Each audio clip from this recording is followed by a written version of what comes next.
Hello, today's objective is 3.6F. We will use metacognitive skills to develop and deepen comprehension by making inferences and using text evidence to support our understanding.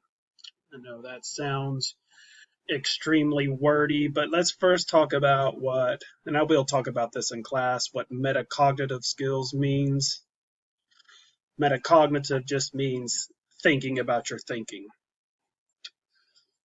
And making inferences we've talked about before. It's when we're using the things that we've learned already, which is also called schema, and clues from the text in order to infer things that aren't explicit or told you directly in the text. Like how we know how dogs are feeling because we've learned about how dogs communicate with their tails. And we know this kid is sneezing because, well, we've seen people sneeze before, over and over again. And this tells me that these people probably did not pick up their trampoline and throw it against their house, but probably strong winds and a storm did this, because most likely you've probably seen damage from storms before.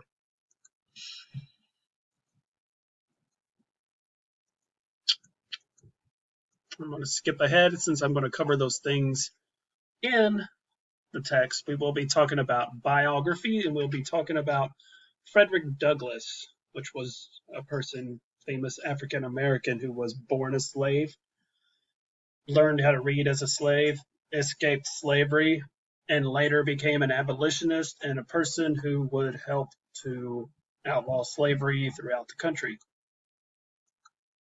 We'll be answering those questions. The reason why I'm making the video, though, is just because you don't have the book. You'll have the video here of me reading it.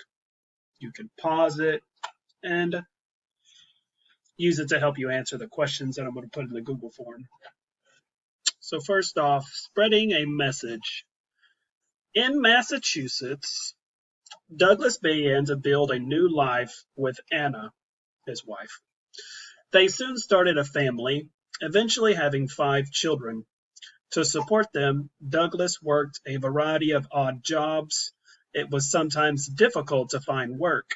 Even though slavery was illegal in the North, black people living there were still not always treated fairly. Many white people would not hire them for jobs. Explain why it, not is, was hard for black people to find jobs in the North. Joining the movement. As a free man, Douglas was able to read whatever he wanted, whenever he wanted.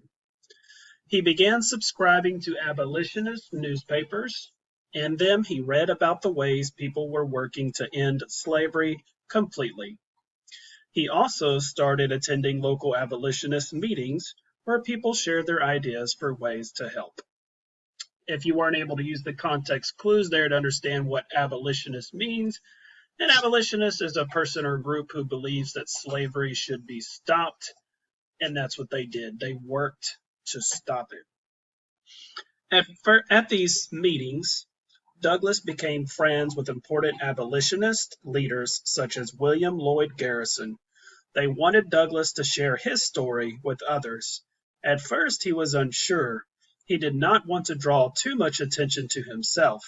But one day in 1841, he stood up and spoke to a crowd in the town of Nantucket. The audience was awed by his remarkable tale and his impressive way with words. Why did Frederick Douglass join the abolitionist movement? You have to infer that answer. Speaking out. Douglass was still afraid of being caught.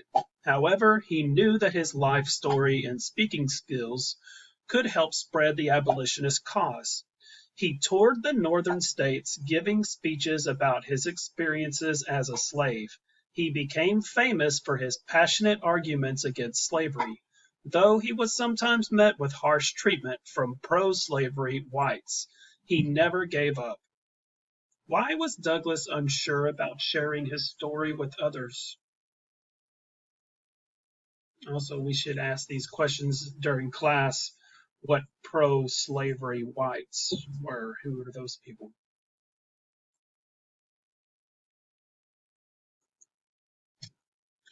Sharing his story. In 1845, Frederick published the first of his three autobiographies. The book became a bestseller.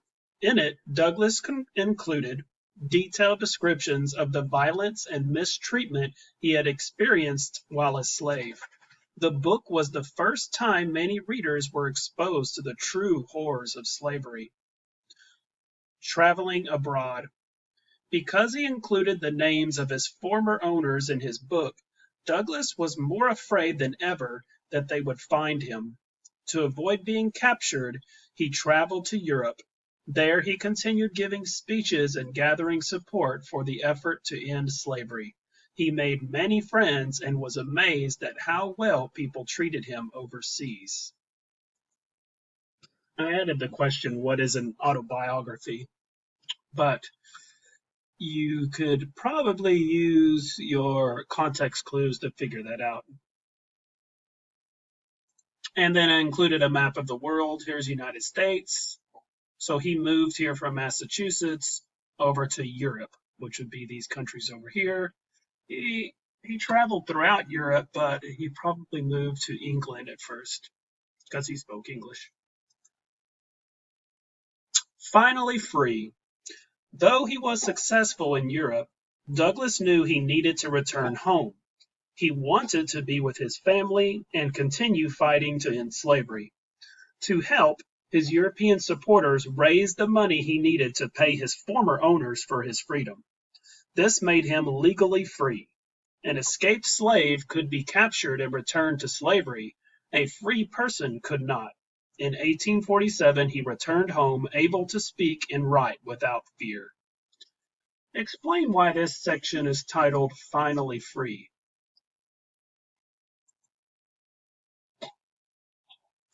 And then there's a section in the book that the author includes titled The Abolitionist Movement. It includes some people, famous people in the abolitionist movement. Remember that the abolitionists were people who were fighting to end slavery.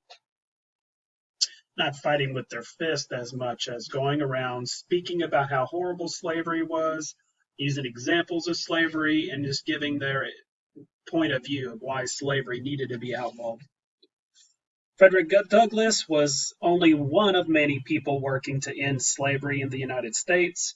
From the earliest days of the nation, people spoke out against this horrible practice. Here are some of the most famous of them. William Lloyd Garrison, an early supporter of Douglass. William Lloyd Garrison began publishing the anti-slavery newspaper, The Liberator, in 1831. Garrison was known for his controversial political opinions. While many abolitionists argued only for slaves' freedom, Garrison also argued for equality for African Americans. So I asked the question, who was William Lloyd Garrison and why does the author include information about him in this biography? Harriet Tubman. We've learned about her before. After escaping slavery when she was about 29 years old, Harriet Tubman dedicated herself to helping others to do the same on the Underground Railroad. Slave owners offered rewards for her capture, while abolitionists praised her heroic deeds. Sojourner Truth, like Frederick Douglass, Sojourner Truth was a former slave who became famous for her powerful anti-slavery speeches. Later in life, she dedicated herself to the cause of women's rights and provided advice to recently freed slaves. Explain why the author includes information about Harriet Tubman and Sojourner Truth in this biography. That is all for the video. Thank you for listening. I'm hoping you're using this so that you can use your text evidence to answer the questions that I'm posting on the Google form. And see you in class. Goodbye.